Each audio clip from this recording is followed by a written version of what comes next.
अपकर्ष काल में बता लूं कि कौन है, यहीं से हमारे प्रश्न उपजते हैं। अपकर्ष काल में अभिनंद है, रत्नाकर जी हैं, शिवस्वामी हैं, मंख हैं, श्रीहर्ष आदि हैं। किंतु अपकर्ष काल में यदि हम श्रीहर्ष को रखते हैं तो उनके काव्य को नैषधम विद्वदौषधम कहा गया। नैषधीय चरित विद्वानों की दवा है। कुछ लोगों ने कहा कि नैषध महाकाव्य पांडित्य से बहुत बोझिल है, रचना धर्मिता का काठिन्य यदि देखना है तो श्रीहर्ष के काव्य में जाए। उत्कर्ष काल की चर्चा, तो उत्कर्ष शब्द हम सभी जानते हैं कि उत्कर्ष का मतलब होता है कि एक ऊंची प्रतिष्ठा को, एक ऐसी प्रतिष्ठा जहां तक सर्वसामान्य के लिए वह प्राप्ति सुलभ न हो, वह मर्यादा, वह रचना धर्मिता सर्वसामान्य के लिए सुलभ न हो, वह कोई एक हो अथवा एक से अधिक दो चार हो। ऐसे रस सिद्ध कवियों की जो परंपरा रही है, जो कभी हमारे समक्ष पुराने नहीं हो रहे, सर्वदा नवीन हैं, सर्वदा प्रासंगिक हैं, सर्वदा सार्वभौमिक हैं, ऐसे कवियों को उत्कर्ष श्रेणी में हमने रखा। तो जब ऐसे कवि उत्कर्ष में आए तो जाहिर सी बात है कि अन्य जब इस महत्ता को प्राप्त नहीं होंगे तो उनके काल को अपकर्ष ही कहेंगे। अपकर्ष का मतलब कुछ ऐसे दोष पाए जाएंगे या पाए जाते हैं, पाए जाते रहे हैं, जिनके कारण कालिदास आदि रस सिद्ध कवियों के अलावा जो कवि आए परवर्ती काल में, इनकी रचनाओं में वह वैशिष्ट्य, वह प्रतिष्ठा नहीं प्राप्त हो पाई। यह अपकर्ष काल में गिना गया। किंतु इसी कालखंड का जो नैषध है, कालिदास के बाद आज तक विपुल साहित्य की संरचना हो चुकी है, विपुल साहित्य हमारा आ चुका है। संस्कृत, अर्वाचीन संस्कृत में प्राचीन के अतिरिक्त अन्य नई नई बहुत सारी विधाएं भी विकसित हो चुकी हैं।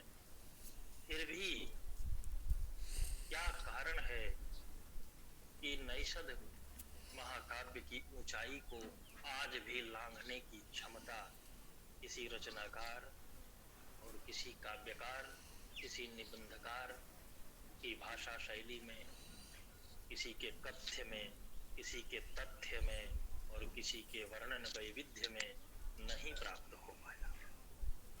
ये एक स्थापना हुई।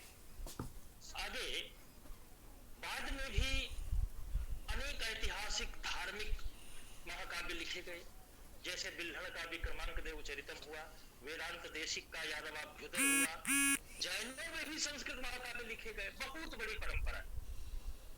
धीरे धीरे एक एक मिनट करके मैं मूल विषय पर आप लोगों से चर्चा के लिए आता हूं। इसके बाद 17वीं शताब्दी में नीलकंठ दीक्षित के द्वारा शिवलीलार्णव महाकाव्य की रचना। पंडित राज जगन्नाथ जी ने महाकाव्य नहीं लिखा। अंतिम काव्य शास्त्री की संज्ञा से कुछ दिन तक विभूषित रहे। अब तो काव्य शास्त्र में भी नए नए नाम आ गए, किंतु पंडित राज जगन्नाथ ने महाकाव्य नहीं लिखा। भामिनी विलास लिखा, जिसमें अन्योक्ति आई, सब कुछ आया। रसगंगाधर काव्य शास्त्रीय तत्वों के लिए प्रसिद्ध हुआ, किंतु पंडित राज जगन्नाथ के कालखंड तक महाकाव्य उन्होंने महाकाव्य नहीं लिखे।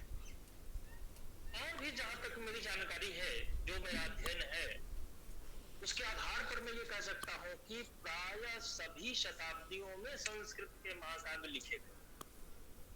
जिस शताब्दी में हम लोग बातचीत कर रहे हैं, इस शताब्दी में भी संस्कृत के महाकाव्य लिखे गए। आज के समय में भी लिखे गए, आज के 50 वर्ष पूर्व भी लिखे गए, आज के 25 वर्ष पूर्व भी लिखे गए। धीरे धीरे उन बातों को बढ़ते चला। प्राचीन इतिहास में जब महाकाव्य की रचना जितनी उत्कृष्ट थी उतनी बाद में तो नहीं आई। ऐसा माना गया है कि महाकाव्यों के अपकर्ष काल में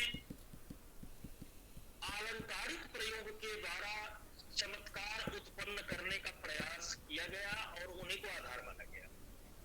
जैसे अनुप्रास, यमक, श्लेष आदि को चमत्कारिता का आधार मान करके, अनुप्रास, यमक, श्लेष आदि को चमत्कारिता का आधार मान करके लोगों ने अपनी अपनी रचनाएं की। इन्हें हम अपकर्ष काल के रूप में मान रहे हैं, क्योंकि इसके पहले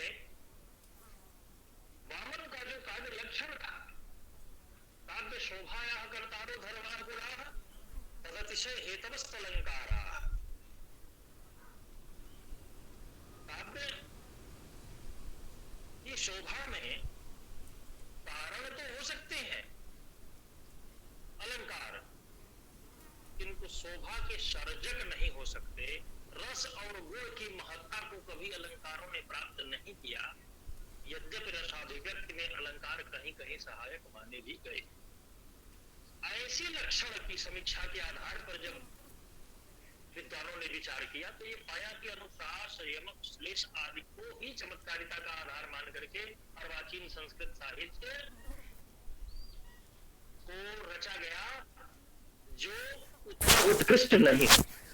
ये प्रश्न, यही से प्रश्न उपजता मानना है कि प्रायः चार आधार माने गए रचनाओं के। एक तो आधार माना गया चमत्कार प्रधान होनी चाहिए हमारी रचना, दूसरा आधार माना गया कि ऐतिहासिक होनी चाहिए, तीसरा माना गया कि धार्मिक, और चौथा माना गया कि सांप्रदायिक। तो चमत्कार प्रधान, ऐतिहासिक, धार्मिक और सांप्रदायिक, इसके पूर्व के जो कवि होते थे जिनकी सार्वकालिक और सार्वदेशिक प्रतिष्ठा हुई, ऐसे कवियों ने केवल मंगलाचरण किया और मंगलाचरण के बाद वे इस वैचारिकी में कभी नहीं रहे कि हमारे ग्रंथ की प्रतिष्ठा होगी या नहीं। वे तो अपने को सबसे छोटा कहे और अन्य को सबसे बड़ा माने। तो जहां योजनाबद्ध तरीके से रचनाएं प्रारंभ हुई हैं जिस कालखंड में, उस कालखंड में चमत्कार प्रधान, ऐतिहासिकता, धार्मिकता और सांप्रदायिकता, इनको आधार मानते हुए महाकाव्य लिखे जाने लगे। परवर्ती काल का सबसे जो प्रखर और जो सर्वस्थापित महाकाव्य हुआ, जिसकी चर्चा अभी मैंने की, वो है श्रीहर्ष का नैषध। वह अपनी कठिनता के लिए, पांडित्य के लिए प्रसिद्ध है। यदि हम उसे कठिनता के कारण सर्वसुलभ न मान करके हम क्षण भर के लिए उसकी निंदा ही करें, तो भी इतना तो हम निसंकोच कह सकते हैं कि नैषध की बराबरी 20वीं शताब्दी का कोई रचनाकार नहीं कर पाया। इसमें कोई अत्युक्ति नहीं है। दूसरा, अब हम 19वीं शताब्दी में आते हैं। पहले हम आपको विहंगम चर्चा करते, फिर आते हैं दो तीन सिद्धांतों। जब हम 19वीं शताब्दी में दृष्टिपात करते हैं तो 1857 के गदर के बाद जब अंग्रेजों का शासनकाल हुआ और अंग्रेजों ने भारत में प्रतिष्ठा अपनी प्राप्त की, तो अंग्रेजों के विरुद्ध जो क्रांति की चिंगारी भड़की, जो भारत की जन चेतना में राष्ट्रीयता का एक नया भाव उदित हो गया, राष्ट्र धर्म और राष्ट्रीय चेतना का एक नवीन जागरण जो जन सामान्य के हृदय में हुआ, इसका प्रभाव केवल संस्कृत के रचनाकारों पर ही नहीं पड़ा, बल्कि समकालीन सभी भाषाओं और साहित्यों पर पड़ा। चाहे वो बंगला से लेकर के, प्राकृत से लेकर के अंचल का ही साहित्य क्यों न हो, सभी पर प्रभाव पड़ा। ये एक मौलिक भेद है और यह एक हमारे प्रश्न का समर्थक तथ्य है। अब आप लोगों को पहले 2 मिनट में सुना दो कि महत्ता का प्रश्न है क्या। क्या अभिज्ञान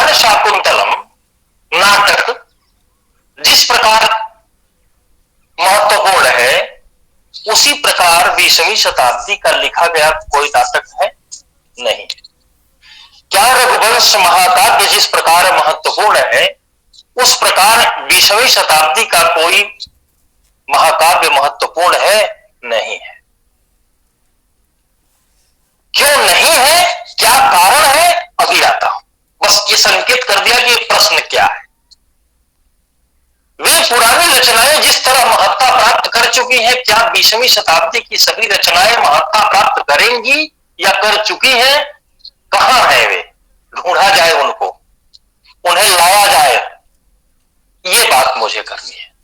अब मैं अपनी बात पर आता हूं। ये जो राष्ट्र धर्म की बात, जो 1857 के गदर के बाद भारत में क्या हुआ कि अंग्रेजों की स्थापना के बाद पश्चिम से भारत का खूब प्रगाढ़ संबंध हो गया। तो पश्चिम से भारत का खूब प्रगाढ़ संबंध जब हुआ, तो जनमुक्ति आंदोलन की क्रांति की चेतना जागृत हुई। दूसरी ओर नए भावबोध के अनुकूल भी अपनी भाषा को व्यवस्थित और प्रवाहमय करके लोगों ने जन सामान्य को अपनी अपनी रचनाओं से प्रेरित किया। जैसे देखिए, प्रोफेसर अविराज राजेंद्र मिश्र जी का जानकी जीवनम महाकाव्य, रेवा प्रसाद जी द्विवेदी के महाकाव्य, प्रोफेसर हरिनारायण दीक्षित जो उत्तराखंड में ही निवास करते हैं, उनका बल्लदेव चरितम महाकाव्य, सत्यव्रत शास्त्री के महाकाव्य, बहुत सारे नाम है, बहुत लंबी सूची है। सूची तो इतनी बड़ी है कि संपूर्ण पुरस्चर्या के 15 दिनों में भी केवल सूची का ही वाचन किया जाए तो शायद दिन कम पड़ जाए, कोई व्याख्यान न हो पाए। साहित्य सर्जना की इतनी लंबी सूची 19वीं शताब्दी से अब तक तैयार हो चुकी है। केवल नाम, रचना और उनका प्रकाशन कब कब हुआ, केवल यही बताने के लिए महीनों महीनों लग जाए सुनाने में, तब भी शायद समाप्त न हो। इतने रचनाकार और इतनी रचनाएं हो चुकी हैं, किंतु महत्ता प्रश्नवाचक, महत्ता प्रश्नवाचक है। आगे, अब पश्चिम का जो संपर्क है भारत से, उसमें अंग्रेजों ने बहुत प्रयास किया। देखिए क्या करने का प्रयास किया बीच में, जब अंग्रेज यहां शासन करने लगे तो अंग्रेजों ने भी संस्कृत के उत्थान के लिए, संस्कृत साहित्य के प्रचार प्रसार और संवर्धन के लिए कुछ सोचा। कैसे सोचा, क्या किया? इन लोगों ने भी संस्कृत कॉलेज खोले यहां पर, उसमें धुरंधर विद्वानों को और संस्कृतज्ञों को प्रतिष्ठापित भी किया कि आप इसको पढ़िए पढ़ाइए। क्योंकि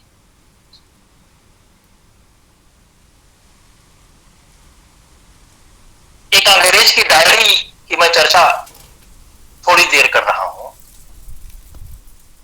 अभी नाम स्मरण नहीं आ रहा है, मैंने पढ़ा है उसको अंग्रेजी में। अंग्रेज जब भारत से जाने लगे, उसने डायरी लिखी है, जो सर विलियम जोन्स या करके कोई है, जैसे उसने लिखा है कि भारत में रहते हुए हमें जब श्रीमद् भागवत पढ़ने की इच्छा हुई तो मैं आचार्यों को बुलाया। तो भारत में 2 प्रकार के आचार्य पाए जाते हैं, वह बोल रहा है। आचार्यों का एक प्रकार है जो भागवत पढ़ाते पढ़ाते, भागवत सुनाते सुनाते भावुक होकर रोने लगता है। और आचार्यों का एक समूह है जो भागवत पढ़ाने आता है तो कहता है कि भागवत में सृष्टि विज्ञान यहां पर लिखा हुआ है, भागवत में चिकित्सा के लिए यहां पर बताया गया है, भागवत में आचरण के लिए यहां बताया गया है, भागवत में भूगोल के लिए यहां बताया गया है, भागवत में इतिहास के लिए यहां बताया गया है, भागवत में अन्य ज्ञान विज्ञान के लिए, सारी विद्याओं के लिए यहां यहां बताया गया है। अर्थात श्रीमद् भागवत ज्ञान प्राप्त करने के लिए एक बहुत बड़ा ग्रंथ भी हो सकता है।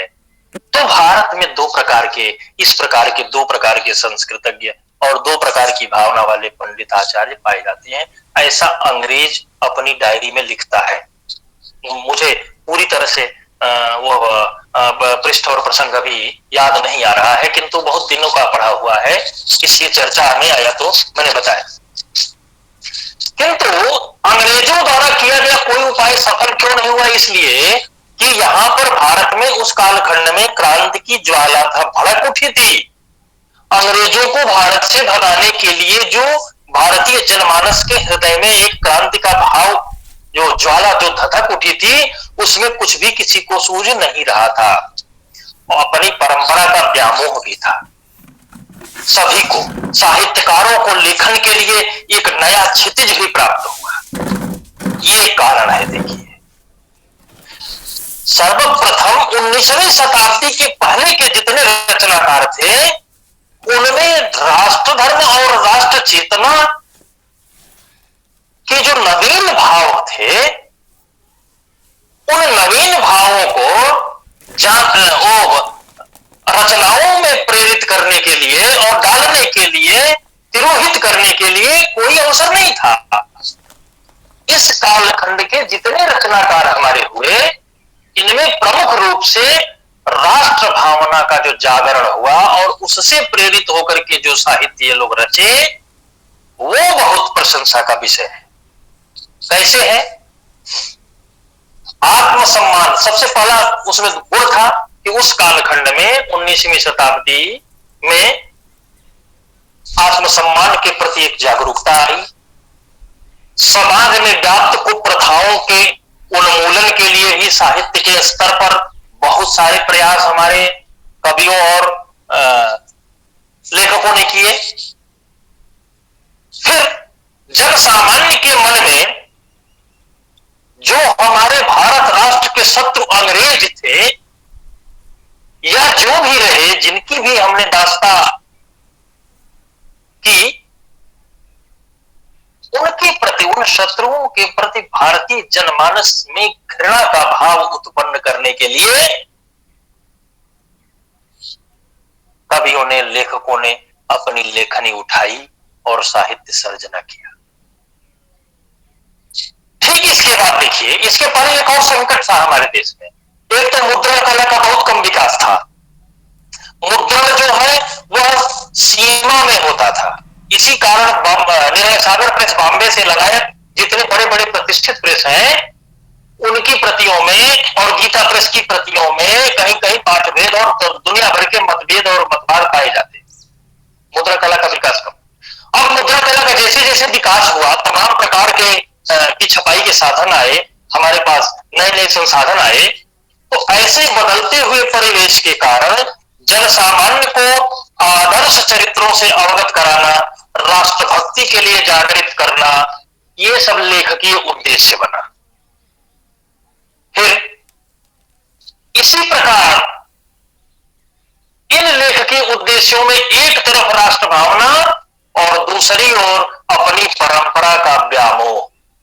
अब परंपरा के व्यामोह वालों ने एक धारा पकड़ी जिसमें राम कथाश्रित और कृष्ण कथाश्रित रचनाएं प्रारंभ हुई। दूसरी ओर राष्ट्र भावना वाली जो धारा निकली, उसमें अनेक कवि हुए। हालांकि इनमें मिश्रित रूप में पाए जाते हैं, जैसे प्रोफेसर अभिराज जी का जानकी जीवनम महाकाव्य भी, और जैसे रामभद्राचार्य जी का आगम राघवियम भी। किंतु उधर दूत काव्य में भृंगदूतम और इधर अभिराज जी की अन्य रचनाएं, जैसे गजल की विधा हुई और सारी विधाएं, इस तरीके की बातें बहुत सारी आई। ये महाकाव्य विश्वनाथ जी के जो काव्य लक्षण की कसौटी थी, उस पर बहुत खरे नहीं उतरे भारत वाले, क्योंकि उनके काव्य लक्षण की कसौटी पर खड़ा उतरने के लिए तत्रैको नायक सुर यह दिखाना पड़ेगा। सर्वबंध तो कर सकते हैं, लेकिन अब इस परिवेश में दूसरा राम कहां पाए, दूसरा नल कहां पाए, दूसरा युधिष्ठिर कहां पाए, दूसरा अर्जुन कहां पाए, अलग से कृष्ण कौन सा लाए, जिसको नायक बना करके और एक अलग महाकाव्य रचे, यह एक बहुत बड़ा संकट। तो आधार क्या बना? महर्षि दयानंद सरस्वती, स्वामी विवेकानंद, बाल गंगाधर तिलक, महात्मा गांधी जी, ये जो महापुरुषों का चरित्र, इन महापुरुषों के चरित्र ही हमारे काव्यकारों के लेखनी में इतिवृत्त के रूप में आए, यही आधार बने। आत्मचिंतन परक लेखन को भी प्रश्रय मिला। इन्हीं सब बातों को हम अर्वाचीन संस्कृत साहित्य की आधुनिक प्रवृत्ति के रूप में कह सकते हैं। विद्वानों ने भी इसे माना है कि आधुनिक प्रवृत्ति इसी पर विकसित हुई, ऐसे ऐसे आगे बढ़ी। अब हम इस बात पर आते हैं कि क्या जो राम कथाश्रित और कृष्ण कथाश्रित महाकाव्य लिखे गए प्राचीन काल में, उनमें अत्यधिक कल्पनाशीलता थी? बाद में जो अर्वाचीन जिसे हम कह रहे हैं, क्या यह कल्पनालोक परिवर्तित हो गया? ऐसा नहीं है। कल्पना के बिना तो कोई साहित्य हो ही नहीं सकता, कोई काव्य हो ही नहीं सकता। किंतु सबसे बड़ा कारण जो था वो यह था कि हम परतंत्र थे, हम पराधीन थे। तो पारतंत्र का जो अनुभव कर रहे थे हम, इस अनुभव से अनुस्यूत जो काव्य विधा आई, इस काव्य विधा ने कुछ जगत का जो वास्तविक व्यवहार था, जो समाज का, जिसे हिंदी के लोग सांकेतिक रूप में यथार्थ बोलने लगे हैं, तो वो यथार्थ जो बोलते हैं वो कल्पना और को झूठा कह के करते हैं। ऐसा संस्कृत में, अर्वाचीन में या प्राचीन में कहीं नहीं है। किंतु जो कल्पनाशीलता थी, उस कल्पनाशीलता के समतुल्य जो जगत का वास्तविक व्यवहार था, ये समझो समकालीन स्थिति थी जो समाज की, इस स्थिति को देखते हुए इन लोगों ने जो भाव तिरोहित किए, वे इनके काव्यों में झलक रहे हैं। और आज भी पढ़ने पर पता चल रहा है कि परतंत्रता की बेड़ी में जकड़ा हुआ भारत का जो जनमानस था, उनके हृदय में शत्रुओं के प्रति घृणा का भाव कैसे कवियों ने भरा, और भर करके अपने अपने जो महाकाव्य लिखे, भले ही वे पढ़े पढ़ाए नहीं जा रहे हैं, भले ही समाज में हर चौथे और पांचवें व्यक्ति के मानस पटल पर वे नहीं आ रहे हैं, किंतु उन्हें जिस दिन भी पढ़ा पढ़ाया जाएगा उनकी प्रतिष्ठा होगी। आगे मैं चलता हूं अब अगली बात करने के लिए। जो प्रत्यक्ष व्यवहार, जिसको यथार्थ बोलते हैं, वास्तविक जगत का जो प्रत्यक्ष व्यवहार था, इसको आधार बना करके अब जो श्रीहर्ष के बाद, नैषधि चरित के बाद जो 18वीं शताब्दी तक के महाकाव्यों में विशिष्टता ये सब नहीं आ पाई है, इसका जो भी कारण था, मोटा मोटी हमने आपसे बात की। इसका एक और कारण था कि कुछ लेखक और कुछ कवि अपने आश्रयदाताओं का गुणगान करने लगे, कुछ उन्हीं के यशगान में ही काव्य की रचना करने लगे। जैसे उधर मालवा से लेकर मराठा तक, और हिमाचल में, राजस्थान में, बहुत सारे प्रांतों में, भारत के उधर बहुत सारे प्रांतों में जो रचनाएं हुई वे इस प्रकार हुई। जी हाँ, कोई समस्या है?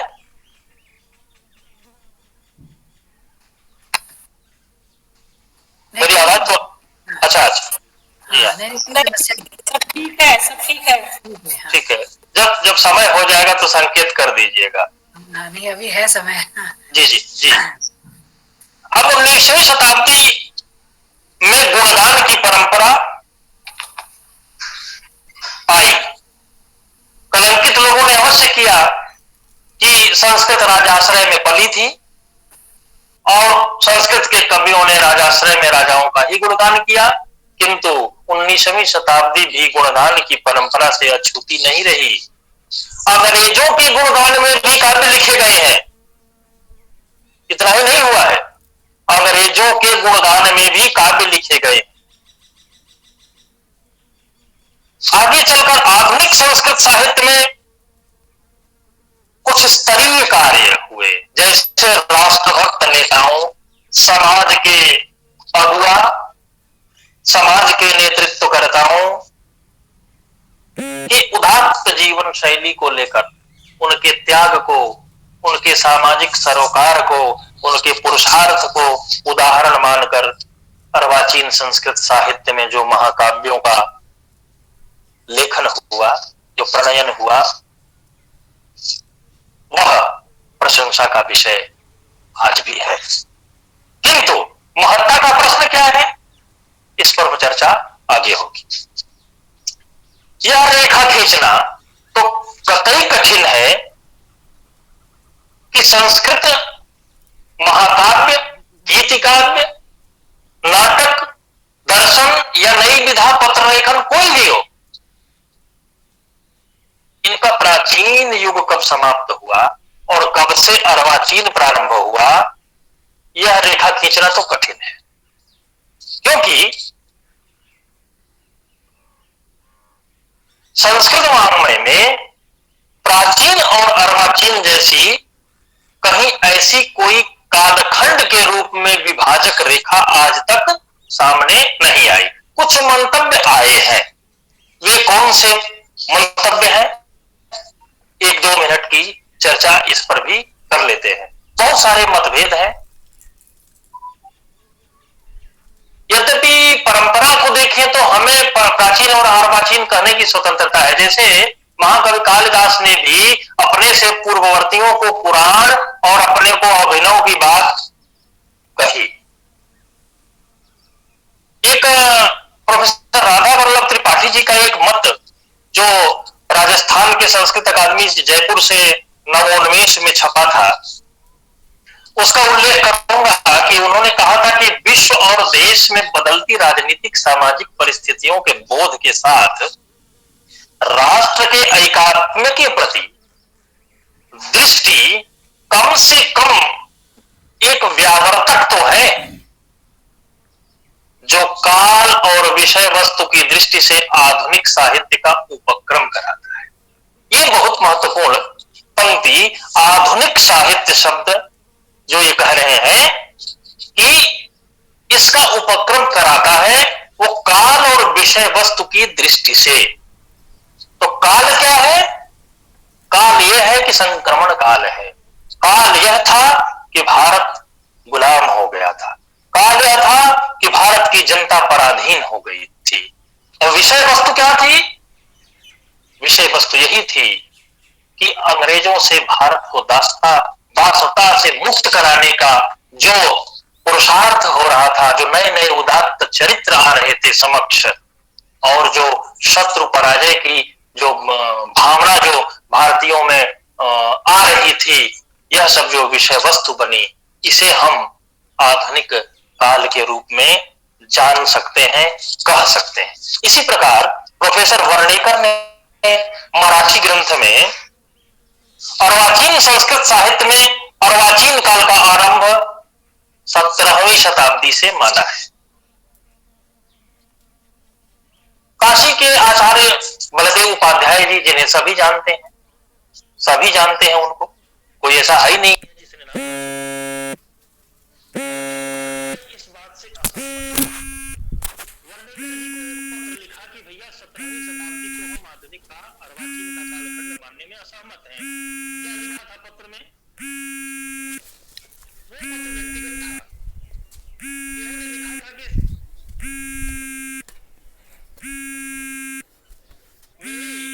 विचार में 1750 ईस्वी से अर्वाचीन संस्कृत साहित्य का कालखंड माना जाना चाहिए, जब उसी समय नागेश भट्ट, जो व्याकरण दर्शनकार, नागेश भट्ट जी का उसी समय काशी निवास हुआ था। एक और पत्र में उन्होंने, जो 3 जून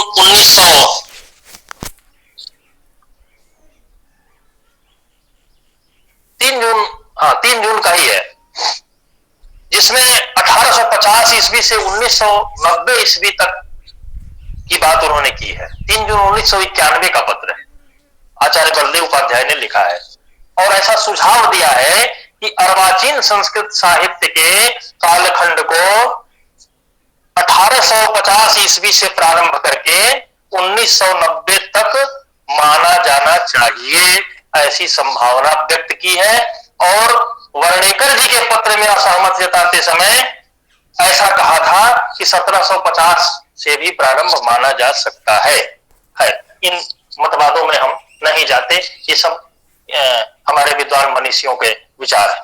डॉक्टर हीरालाल शुक्ल ने अपने ग्रंथ में आधुनिक संस्कृत साहित्य में कहा कि 1784 को संस्कृत का नवजागरण काल मान लीजिए, कि 1784 जो है वो संस्कृत का नवजागरण काल है, क्योंकि सर विलियम जोन्स का जो प्रयास था वो रॉयल एशियाटिक सोसाइटी की स्थापना हुई कलकत्ता में, और इसी में हस्तलिखित ग्रंथ, पांडुलिपियां और संस्कृत के जो हमारी जो भगवद गीता है या इस टाइप का जो हितोपदेश, शकुंतलोपाख्यान, इन सब का अनुवाद छपा और इन सब का प्रकाशन प्रारंभ हुआ, शोध कार्य भी इस पर प्रारंभ हुए। इस प्रकार का ये उस कालखंड में नवजागरण काल में ये कार्य प्रारंभ हुआ। संस्कृत साहित्य का आधुनिक काल जो प्रोफेसर अधिराज राजेंद्र जी मानते हैं वो देववाणी सुभाषा की भूमिका में लिख रहे हैं। वो 3 प्रकार से बांटते हैं इसको। एक तो उन्होंने बांटा है 1784 से 1884 तक पुनर्जागरण काल कहा। दूसरा कहा कि 1884 से 1950 तक को स्थापना काल मानना चाहिए। तो अभिराज जी तीन बातें कह रहे हैं। पहली बात कह रहे हैं पुनर्जागरण काल, जो 1784 से 1884 तक होना चाहिए। स्थापना काल 1884 से 1950 तक होना चाहिए। और उनके मत में 1950 से अब तक जितना कुछ रचा गया, लिखा पढ़ा गया, इसको हमें समृद्धि काल कहना चाहिए। अर्वाचीन संस्कृत साहित्य का समृद्धि काल कहा जाना चाहिए, ऐसा प्रोफेसर अजयराज राजेंद्र मिश्र जी का मत है, जो देववाणी सुभाषा की भूमिका में इस प्रकार लिखा हुआ पाया जाता है। आधुनिक काल की पत्र पत्रिकाओं ने भी अर्वाचीन संस्कृत साहित्य की समृद्धि में बहुत योगदान दिया। मैक्स मूलर ने भी इसकी चर्चा की थी, काशी विद्या सुधा ने दी, फिर प्रतलक क्रमनंदिनी, विद्योदय और षड दर्शन चिंतनिका इत्यादि ये प्राचीन उस समय के मैक्स मूलर के कालखंड के हैं। ये सब आगे चलकर संस्कृत चंद्रिका, स्मृतवादिनी, विद्योदय, मित्रगोष्ठी, सूक्ति सुधा, सहृदया और शारदा, ये सारे पत्र पत्रिकाएं भी प्रकाशित हुए। इसके बाद सुप्रभात, उद्योत, सूर्योदय, श्री, कालिंदी, मंजूषा, सूर्योदय तो वाराणसी से अभी भी प्रकाशित होने वाला। संस्कृत चंद्रिका अप्पानाथ शास्त्री के संपादकत्व में थी। आधुनिक काल में महाकाव्यों के विषय हमने बताया ही आप लोगों को। ये महाकाव्यों के विषय बने विवेकानंद जी, स्वामी दयानंद जी, लोकमान्य तिलक जी, महात्मा गांधी जी, नेहरू राष्ट्रीय नेता, इंदिरा गांधी भी विषय बनी है महाकाव्यों के। मौलिक उपन्यास, लघु कथाएं, गीतियों का लेखन, स्तोत्र काव्य का लेखन, स्तोत्र काव्य भी विपुल मन भंडार के रूप में है लिखे गए, जिनमें गीतियों में तो भट्ट मथुरानाथ शास्त्री, जानकी वल्लभ शास्त्री आदि सभी है। इतना ही नहीं, मुक्त छंद भी लिखे गए, लोकगीत भी संस्कृत में लिखे गए। लोकगीत का सबसे अच्छा उदाहरण कमलेश मिश्र का एक ग्रंथ है जो कमलेश विलास के नाम से प्रकाशित हुआ। मूल राष्ट्रीय स्वर आधुनिक कविता की प्रवृत्ति में परिकलित हुए। 19वीं शताब्दी के उत्तरार्ध में भी ऐसी बातें आई। अब देखिए आगे चलकर 1894 तक बंगाल के प्रसिद्ध उपन्यासकार जो हमारे बंकिम चंद्र चटर्जी जी थे, जिनका आनंद मठ प्रकाशित हुआ, उन्हीं का यह गीत वंदे मातरम अर्वाचीन संस्कृत साहित्य का, उन्हीं का यह गीत वंदे मातरम, जो शताब्दियों से सोए हुए राष्ट्र के जनमानस को ठीक से जगाया, जो शताब्दियों से सुप्त राष्ट्र था उसका जागरण कर दिया। राष्ट्र मर्यादा भी इस गीत को मिली। श्रीधर पाठक ने भी भारत स्तव में लिखा कि वंदे भारत देश मुदारम सुषमा सदन सकल सुखकारम। ये श्रीधर पाठक जी ने बनाए, उसमें अपने भारत स्तव में लिखा। संस्कृत चंद्रिका में पराधीनता के कष्ट की अनुभूति को व्यक्त करते हुए स्वतंत्र वन विहग को एक श्लोक के माध्यम से जो अन्नदाचरण तर्क चूड़ापन ने लिखी है, उस श्लोक में आप लोगों के समक्ष रखना चाहता हूं कि धन्यत्वमेव विहगस्त्वतैव विश्व संसार बीज मनिष स्मरणीय कीर्तिम गायन पुनः पुनरहो विचरस्य जस्रम स्वाधीनता सुभग भूषण भूषित सन। ये एक वन विहग जो जंगल का पक्षी है, उस पक्षी को कवि संदेश दे रहा है कि यह पक्षी तो स्वाधीनता के शुभ अलंकरण से विभूषित हो जाओ और स्वतः सदा स्मरणीय जो कीर्ति वाले संसार के बीज रूप विष्णु है, उनका गुणगान करता हुआ विचरण करो। धन्यस्त्वमेव विहगस्त्वैव विश्व। कितना सुंदर पद लिखा है। अब आगे संक्रमण काल भी आया, वह संक्रमण काल जिसमें भारत की जनता को न पढ़ने दिया जा रहा था, न भारत की जनता को अपनी बात कहने दी जा रही थी, न भारतीय समाज को उच्च शिक्षा से परिचित होने दिया जा रहा था। ऐसे संक्रमण काल में केरल में देखिए, पूरी सूची क्या हो, बहुत शीघ्रता से केरल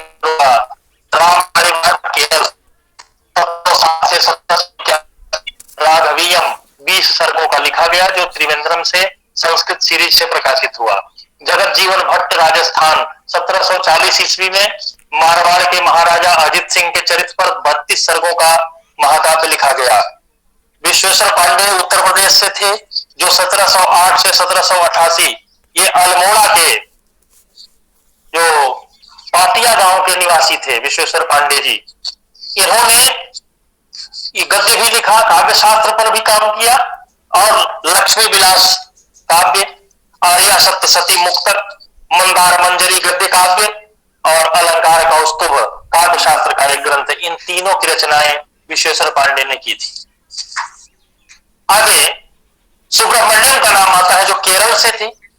1724 से 1798 तक इनके महाकाव्य का नाम था, आज भी है, पद्मनाभ विजय, जो 8 ही सर्गों का है। इसी में आरूढ़ माधवन आदित्यरी जो केरल से हैं, 1765 में से 1836 इनका कार्यकाल है, जिन्होंने उत्तर नैषधम की रचना की, जो 16 सर्गों का है। उत्तर नैषधम। इसी प्रकार श्याम भट्ट भारद्वाज जो महाराष्ट्र के, इनके काव्य का नाम हुआ चालुक्य राज अय्यर वंश चरितम, 17 सर्गों का महाकाव्य है। 1966 में लाल बहादुर शास्त्री केंद्रीय संस्कृत विद्यापीठ से, दिल्ली से यह महाकाव्य प्रकाशित भी किया गया। इसका प्रकाशन 1966 में हुआ। 19वीं सदी के जो महाकाव्यकार हुए प्रमुख, उनमें 2-4 का नाम गिरा देता हूं। जैसे गोरवर्म युवराज, ये केरल के हैं, श्री रामचरितम इनका काव्य। चंडीदास हरियाणा के, रघुनाथ गुणोदय 13 सर्गों का।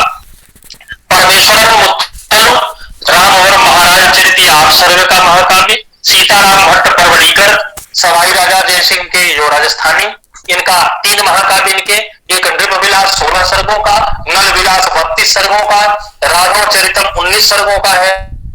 इसी तरह शिव कुमार शास्त्री मिश्र उत्तर प्रदेश से, जो 1847 से 1918 तक रहे, दरभंगा मिथिला में अध्यापन किया इन्होंने। लक्ष्मीश्वर प्रताप आदि इनकी रचनाएं हुई। भवानंद चरित इनका एक महाकाव्य है, जो 13 सर्गों का है। इसी प्रकार विश्वनाथ देव, लक्ष्मण सूरी रामनाथ तर्करत्न जो शांतिपुर बंगाल के थे, वासुदेव विजय लिखा इन्होंने, विश्वनाथ देव वर्मा उड़ीसा से थे जो रुक्मिणी परिणय महाकाव्य की रचना की इन्होंने। इसी प्रकार अखिलानंद शर्मा उत्तर प्रदेश बदायूं, दयानंद दिग्विजय लिखा। देखिए इस कालखंड में महर्षि दयानंद सरस्वती के चरित्र को लेकर 5 से अधिक महाकाव्य लिखे गए प्राप्त होते हैं, जो इस विषय पर केंद्रित है कि समाज की कुछ कुप्रथाएं, कुरीतियां कैसे दूर हो और वैदिक धर्म की कैसे प्रतिष्ठापना हो, इसका प्रयास करने के लिए, इस तथ्य से जनमानस को अवगत कराने के लिए इन कवियों ने महर्षि दयानंद सरस्वती के उदात्त चरित्र को अपने महाकाव्य का आधार बनाया है। दूसरा, मेधाव्रत नाम एक महाराष्ट्र से आया जो दयानंद दिग्विजय, ब्रह्मर्षि बिरजानंद चरित, ये सब किया।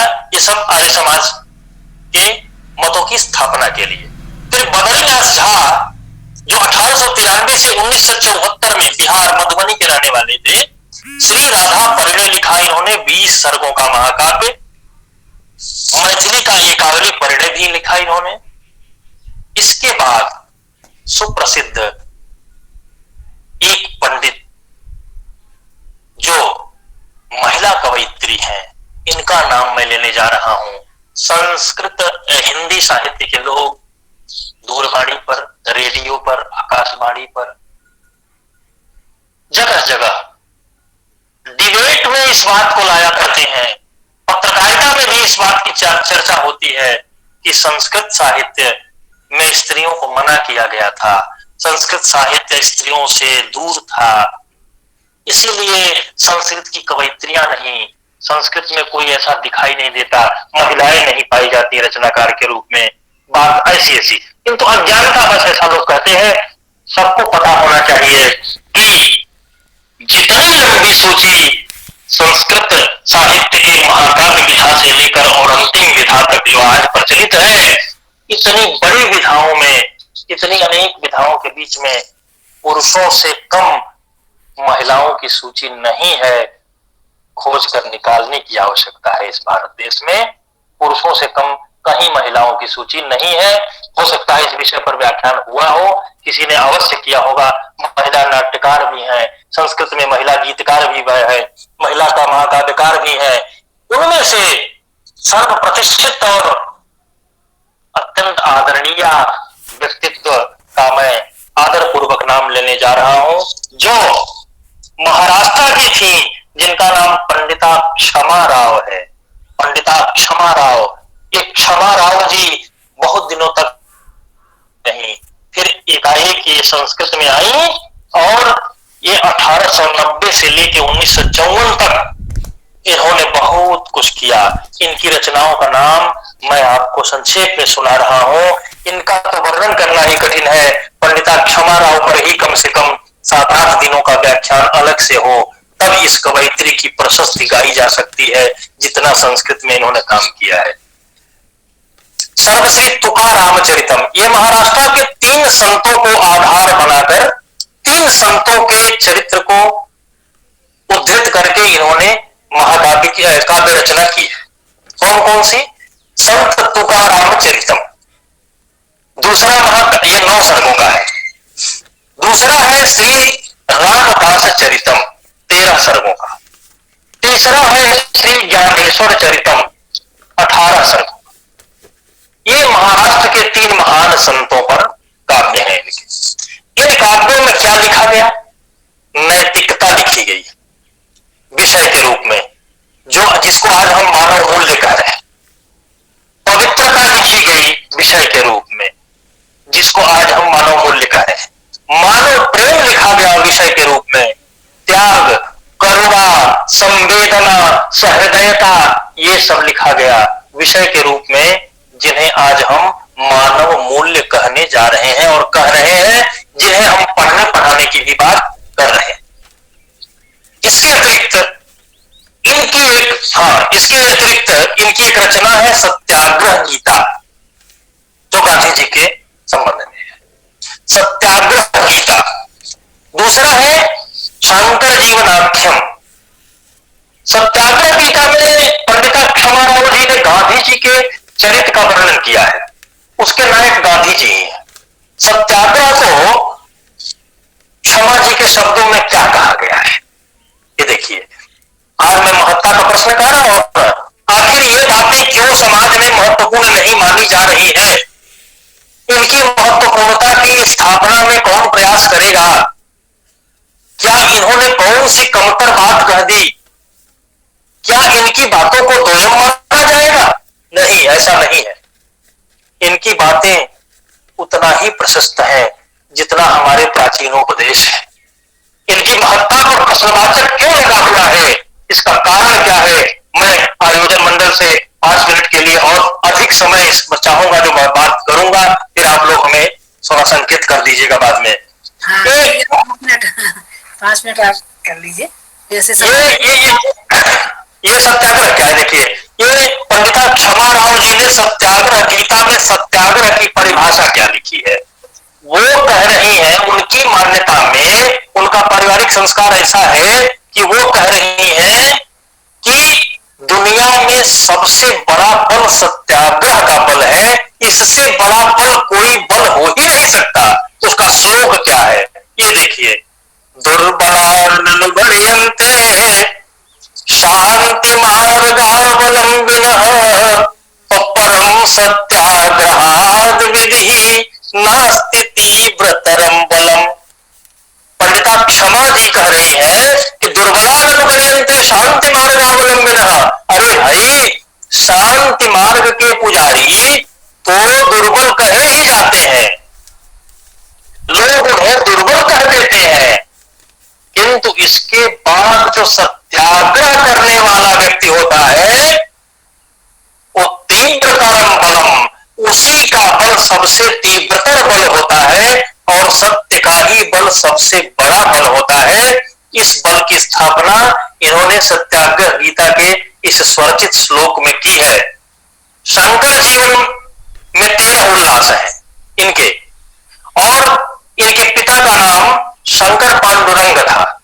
उन्हीं शंकर पांडुरंग अपने पिता के जीवन और पिता के द्वारा दिए गए संस्कारों को ही आधार और श्रद्धा सिद्धांत बनाकर जो इन्होंने काव्य रचा, उसमें 3-4 श्लोकों में पंडिता क्षमाराव जी ने अपने पिता द्वारा दिए गए संस्कारों की बात लिखी है। ऐसा कभी भी आप लोगों ने कम देखा होगा, कम सुना होगा।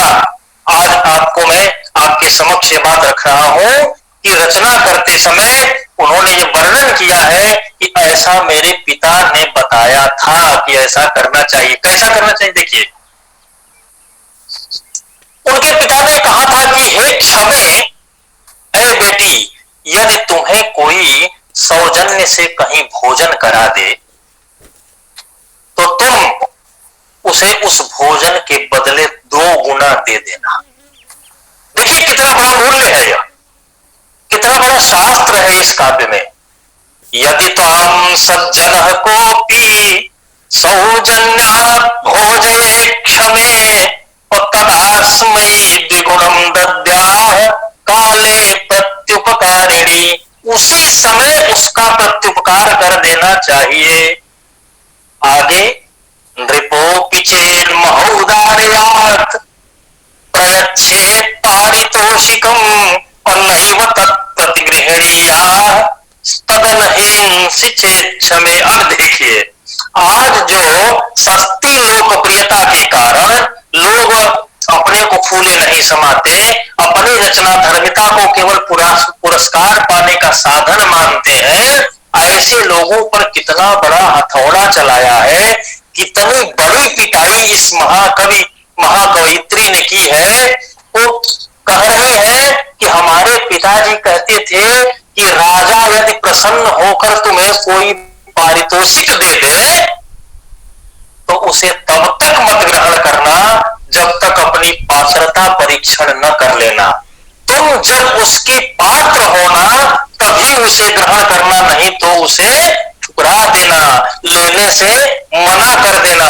कितना बड़ा सत्याग्रह है ये देखिए। और यदि कश्चिन मनुष्यस्ते हिंसा कुर्यात् सुचेतसा अकुरुतस्य प्रियम भूयस्तदा हृदयम भजस्व च। बहुत सारे उपदेश पर वाक्य, समय बहुत लग जाएगा, इसलिए मैं बहुत बातें यहां नहीं करूंगा। इसी प्रकार गंगा प्रसाद उपाध्याय एटा से थे। आर्योदय महाकाव्य उनका है 21 सर्गों का, जो इलाहाबाद से प्रकाशित है। आर्योदय महाकाव्य के प्रथम भाग में पृथ्वीराज, जयचंद के कलह और मोहम्मद गोरी का आक्रमण, ये सब जो भारत में राजनीतिक और उदासता का उथल पुथल था, उस परिवेश को लेकर किया गया। और आधे भाग में महर्षि दयानंद सरस्वती के उदात्त चरित्र को लेकर के इन्होंने कुंभन किया है। भगवताचार्य ने सियालकोट, जो अब पाकिस्तान में है, उन्होंने भी महात्मा गांधी चरित एक बहुत विशालतम महाकाव्य लिखा है। इसके 3 भाग है, बहुत बड़ा महाकाव्य है, सुनिए। 3 भाग है, भाग है इसके। तो क्या है? महात्मा गांधी चरित्र तो महाकाव्य का नाम है। प्रथम भाग का नाम भारत पारिजात है, जो 25 सर्गों का है। और इस 25 सर्ग के प्रथम भाग में गांधी जी के जन्म से लेकर और दांडी यात्रा तक का वर्णन है। दूसरा पारिजाता बहार है, जो 29 सर्गों का है। इसमें अंग्रेजों भारत छोड़ो आंदोलन के विषय में लिखा गया है। इस भाग का नाम है पारिजाता बहार। तीसरा जो भाग है वह पारिजात सौरभ है। इसमें 20 सर्ग है, जिसमें गांधी जी के मृत्यु तक की यात्रा का वर्णन महाकवि ने किया है। आगे काशीनाथ द्विवेदी, उमापति शर्मा, विंध्येश्वरी प्रसाद मिश्र बिहार से, गोस्वामी वल्लभ भट्ट प्रसाद शास्त्री, विश्वनाथ केशव छत्रे, बालकृष्ण भट्ट, सत्यव्रत शास्त्री, जो 1930 में लाहौर में हुए, भोला शंकर व्यास, और अंत में आकर रेवा प्रसाद द्विवेदी जी, जिनका सीता चरित महाकाव्य 1960 में प्रकाशित हुआ। उत्तर सीता चरित, फिर स्वातंत्र संभव एक महाकाव्य लिखा गया रेवा प्रसाद जी के द्वारा, आज भी वे जीवित है। वो 28 सर्गों का महाकाव्य है। अंत में आकर मैं प्रोफेसर अभिराज राजेंद्र मिश्र जी के जानकी जीवनम महाकाव्य की भी चर्चा करूंगा, जिसमें राम कथा को लेकर नए तथ्यों की उद्भावना की गई है और बहुत सारे वह पुराने उलझे हुए प्रश्नों के समाधान का भी प्रयास किया गया है। जो धोबी के कथन पर सीता निर्वासन का जो प्रकरण चल रहा था, ऐसे प्रकरण पर हमारे कविराज ने बहुत बड़ा प्रहार किया है और यह सिद्ध करने का प्रयास किया है कि वह झूठा प्रकरण है, क्योंकि राम का राज्य इतने 1000 वर्षों तक था। सीता की अग्नि परीक्षा को प्राणी मात्र ने देखा था, तो फिर धोबी ने क्यों नहीं देखा?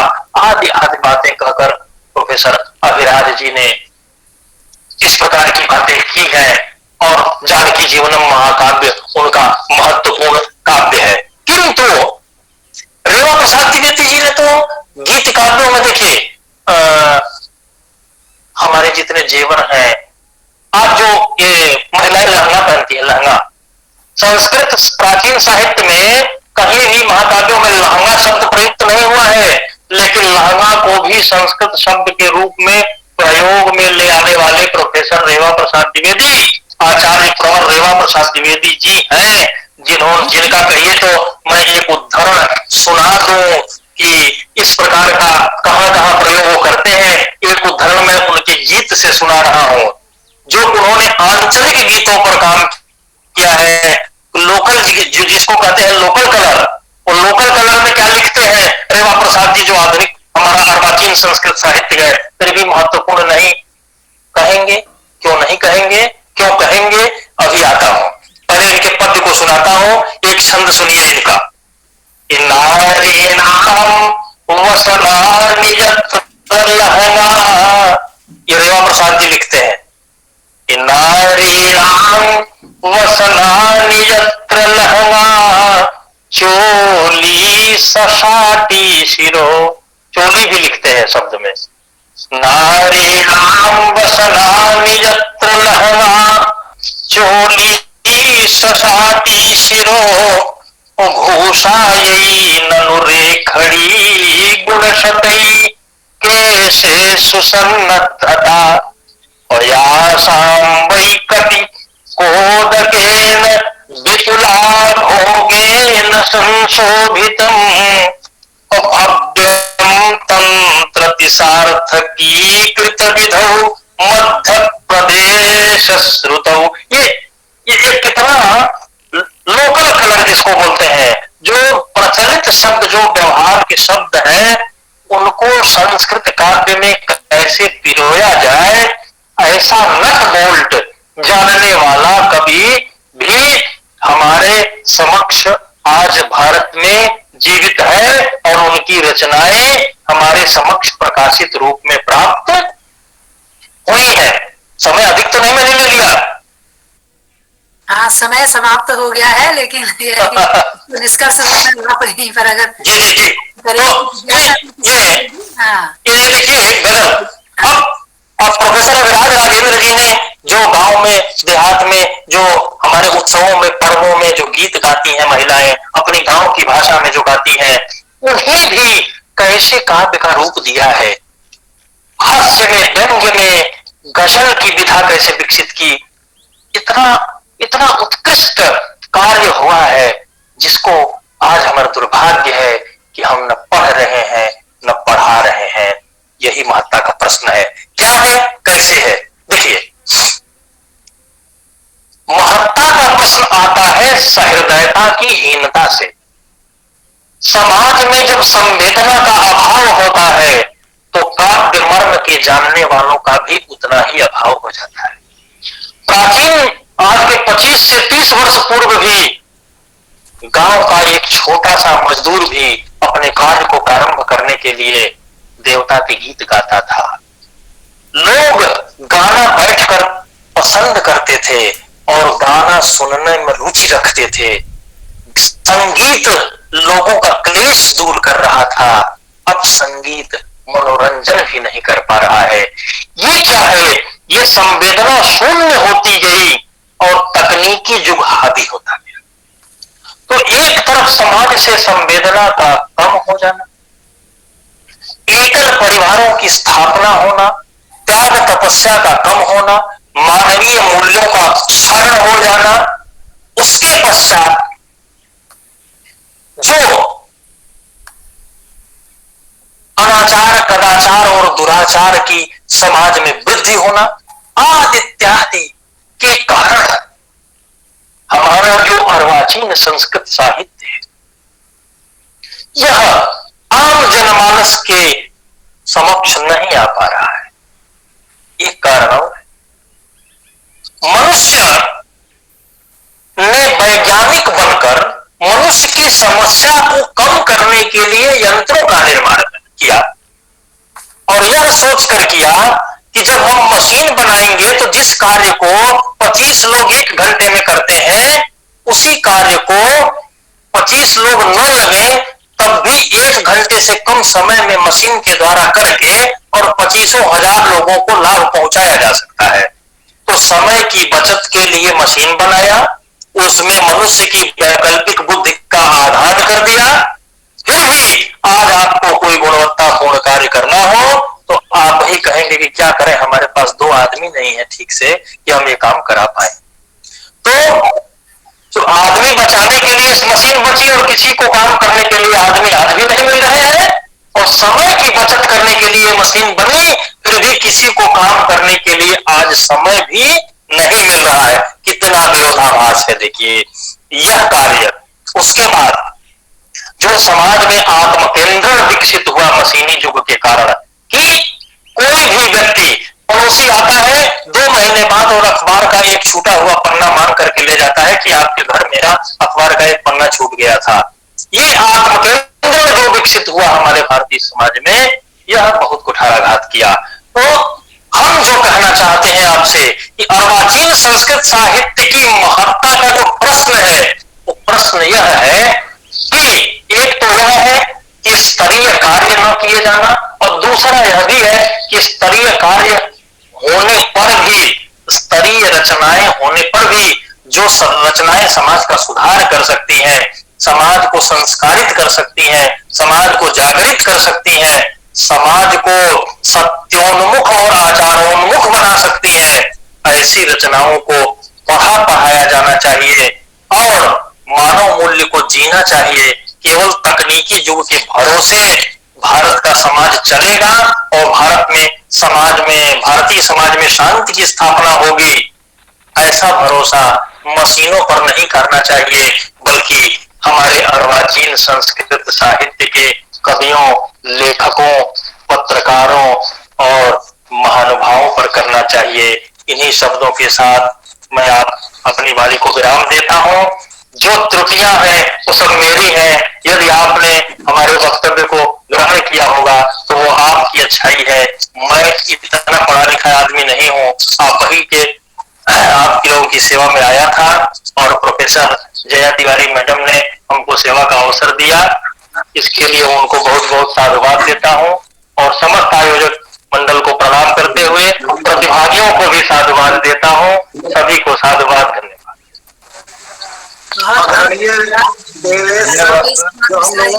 के रूप में है, सबको प्रणाम करता हूँ। बहुत सुंदर व्याख्यान, बहुत ही सुंदर। हम लोग यहाँ पूरा विभाग गोरखपुर का बैठ करके प्रोफेसर पाठक सर के साथ सारे लोग आपके व्याख्यान को सुन रहे हैं और अर्वाचीन संस्कृत की महत्ता पर जो प्रश्न आपने उठाया, बहुत ही जो है बहुत बढ़िया जो है आपका ये विषय था और हम लोग जो है अत्यंत आह्लादित है, इतना अच्छे तरीके से आपने विषय का उपस्थापन किया है। तो प्रोफेसर जया मैडम को भी इसके लिए जो है मैं प्रणाम करता हूं और बधाई भी देता हूं कि हम लोगों के अग्रज का जो है सीधे सीधे साक्षात्कार करवा दिया, तो मैडम को प्रणाम इसके लिए। और देवेश सर को एक बार फिर से प्रणाम कि अपने छोटे भाइयों को, अनुजों को जो है आशीर्वाद देते रहे। बिल्कुल बिल्कुल। डॉक्टर देवेश कुमार मिश्रा जी की वाणी तो हमको सुनने का ही मन कर रहा है, लग रहा है कि लगातार सुनते रहे। मन तो ये कर रहा है कि व्याख्यान इनका 1 घंटे का और होना चाहिए, लेकिन अब बहुत सुंदर। बिल्कुल सेवा करूंगा। सर प्रणाम स्वीकार जी जी प्रणाम। मैंने कहा मैं भी प्रणाम कर लूं एक हाथ से। और देवेंद्र जी ने जो कुछ कहा बिल्कुल मैं उससे सहमत हूँ। आप सरस्वती की विशेष कृपा है, आपकी वाणी अमुष्य विद्या रसनाग्र नर्तकी, तो वो सरस्वती की कृपा है। और एक आपसे सर निवेदन है कि जो आपका मैटर था ये पूरा बहुत उपयोगी है, तो उसको पीडीएफ के माध्यम से अगर हम लोगों को उपलब्ध करा देंगे। बिल्कुल बिल्कुल बिल्कुल बिल्कुल बिल्कुल बिल्कुल बिल्कुल। अच्छा, करा दें, फिर हम भेज देंगे। हाँ, बहुत बढ़िया आपका रहा। और ये लगा कि और आप कराए, पहले क्यों नहीं हमने आपको पकड़ा, हमें ऐसा लग रहा है। सही, बहुत अच्छा है, बहुत बढ़िया। बहुत बहुत धन्यवाद है। और हमारे डायरेक्टर हैं डॉक्टर संजय शर्मा जी। हाँ मैडम उपस्थित हो। आज का डॉक्टर साहब का बहुत बहुत धन्यवाद। आज का जो व्याख्यान था द्वितीय सत्र का, वो प्रश्न से प्रारंभ हुआ था और मैं पूरे दावे के साथ मेरे सभी प्रतिभागियों की एक मतता से मैं कह रहा हूं कि अब शायद ही किसी के मन में कोई जिज्ञासा, कोई प्रश्न बचा हो, क्योंकि आपने उत्कर्ष, अपकर्ष, समृद्धि काल और से लेकर के और जो जो नवीन विधाएं हैं, जो नए नए नाटक लिखे जा रहे हैं, काव्य लिखे जा रहे हैं, उनमें राष्ट्रीय धर्म, राष्ट्रीय चेतना को सबल मान करके जो आपने अपना विषय प्रस्तुत किया है, उपस्थापन किया है, और अर्वाचीन संस्कृत साहित्य का समय कब से निर्धारण किया जाए, और अंत में जाकर के मैं इस निष्कर्ष पर पहुंचा हूं इस व्याख्यान के माध्यम से कि यदि किसी के मन में प्रश्न है कि आधुनिक अर्वाचीन संस्कृत का साहित्य का महत्ता के ऊपर प्रश्न से संबंधित यदि कोई जिज्ञासा, यदि कोई प्रश्न अब भी रह जाता है, तो मैं समझता हूँ कि उसको अध्ययन करना चाहिए, क्योंकि अर्वाचीन संस्कृत साहित्य के अध्ययन से ही, जैसे हमारे रेवा प्रसाद द्विवेदी जी का उदाहरण इन्होंने दिया था, लहंगा चुन, ऐसे शब्दों को जो प्रयोग में, संस्कृत के नवीन नवीन शब्दों का प्रयोग जो प्रचलन में चला हुआ है, उसके बाद भी यदि महत्ता के विषय में प्रश्न रहता है तो हमारा कहीं ना कहीं अध्ययन कमजोर है, तो हमें बहुत सारा अध्ययन करना चाहिए। सर, आपको सुनकर के कहीं लगा ही नहीं कि आप साहित्य आचार्य हो या संगीत आचार्य हो, इतना सुंदर गायन, इतना सुंदर वाचन करते हो। जब हम विद्यार्थी काल में थे, विद्यार्थी जीवन में थे, तो गुरुजी कई बार टॉनिक देते थे, जब पढ़ना बंद कर देते थे कुछ दिन के लिए, तो टॉनिक देते थे कि भाई कुछ इस प्रकार की बातें कहते थे जो आज की शैली में मुझे परिलक्षित हो रही है, तो मैं आपको गुरुदेव मान करके प्रणाम करता हूँ, क्योंकि आज के व्याख्यान से मुझे लग रहा है कि सचमुच हमें बहुत पढ़ना चाहिए। जो गुरुदेव हमारे डॉक्टर मुनीश्वर दत्ताचार्य जो यहाँ झुंझुनू के डिस्ट्रिक्ट के थे, राजस्थान के, वो जिस प्रकार की शैली से बच्चों को प्रेरित करते थे, सचमुच आपका व्याख्यान सुन करके मुझे ऐसा लग रहा है कि गुरुदेव सामने बैठे हैं। और आप जो जिस प्रकार से अध्ययन के लिए आधुनिक विशेष तौर से अर्वाचीन संस्कृत साहित्य को अध्ययन के लिए जो आपने प्रेरणा दिया है, उसके लिए मैं हृदय से धन्यवाद करता हूँ। मेरे सभी प्रतिभागियों की तरफ से मैं आपको प्रणाम निवेदित करता हूँ, धन्यवाद निवेदित करता हूँ। मेरी वाणी में कहीं स्थिरता रह जाए तो सर क्षमा करना, क्योंकि मैं इतना वाक्य नहीं हूँ। तो मैं बार बार धन्यवाद करता हूँ मेरे सभी प्रतिभागियों की तरफ से। धन्यवाद सर।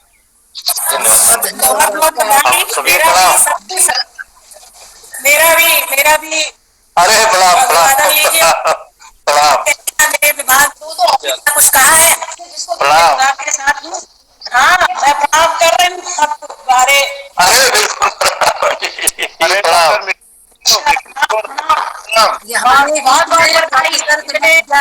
उपस्थित है व्याख्यान के लिए इतनी गहराई थी, इतना विस्तार था, भावशालिता जो क्योंकि अंतिम समय चल रहा है हम लोगों का इस व्याख्यान में, फिर भी हम लोग पूरे बंधे हुए थे।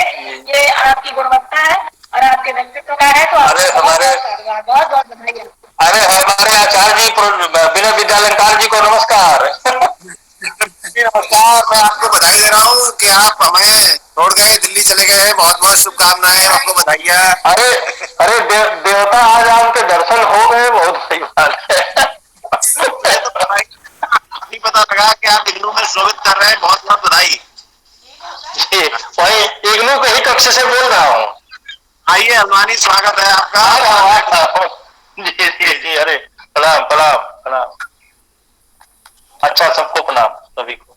अभी हाँ, अच्छा, बहुत बहुत आभार, सही था आपको, धन्यवाद। जी जी, प्रणाम प्रणाम। धन्यवाद।